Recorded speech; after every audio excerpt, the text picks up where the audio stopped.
Okay, thank you everyone. And we are about to go to our final session on the future of the dollar.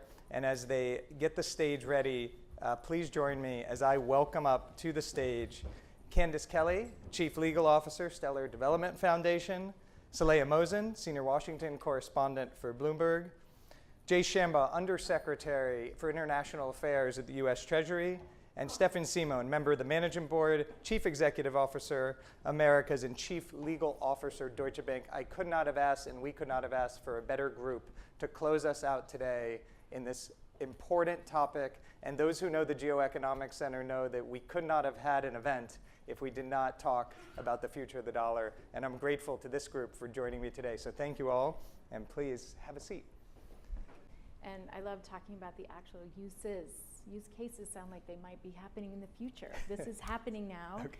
Over $4 million has been distributed in Ukraine to internally displaced Ukrainians by the UNHCR and IRC, and they built their solution on the Stellar network. And if you think about it from the different players' perspectives, so if I'm in Ukraine and there's a war and I need to get aid, I don't know. In the beginning, when they first came to us, we didn't know what the Ukrainian banking system's resilience would be. So I'm going to have to go to a location, a physical location, receive cash. I'm putting a target on my back, on the aid worker's back, and I can only go at certain times. And I need this. I've been displaced. From the UNHCR and the aid organizations, which we've learned is a very competitive market out there. Who's going to give me aid, and how do I build trust with my donors? Well, they have a solution now where instantaneously they can send aid in the form of a US dollar-backed stablecoin, USDC, to aid recipients, some of whom are sitting in a bunker. They can do it 24/7. They don't have to go out into the danger zones. And those recipients in Ukraine, there's not a huge unbanked problem, but some are unbanked. They can go into a MoneyGram location, which is integrated with the Stellar network, get local currency. Some of them may feel like they need to leave Ukraine, and they go to Poland. They go to whatever country they go to on the Stellar network, as long as they have, there's a MoneyGram location, and there are, I think, 300 countries. They can cash out in local currency. So there's this transparency element, there's a safety element, there's a speed element. And Ukraine, so President Zelensky actually came and met with us pre-war and was very fixated on corruption. And obviously they have a strong reputation for corruption, and he was intent on fixing that. And some of that was using the transparent blockchain network.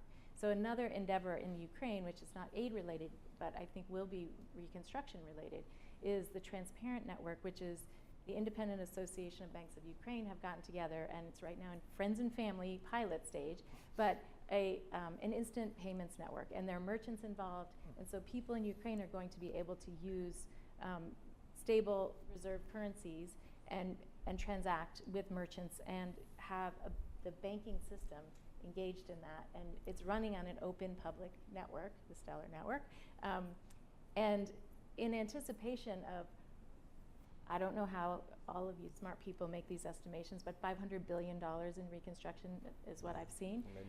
If that is coming in, and you are a country where corruption is a huge concern, and the speed and of getting that aid into the hands of people who need to use it, a transparent network that is essentially instantaneous is huge. So, so with the corruption concerns, and then with aid, the other stat that always surprises me is that only 30% of aid payments actually get to the recipient, the intended recipients. So if you have a transparent network and you're able to show your donors or show whoever is sending, whether it's for aid or for reconstruction, not who got it, but the path to a wallet address that somebody actually received the aid that you sent.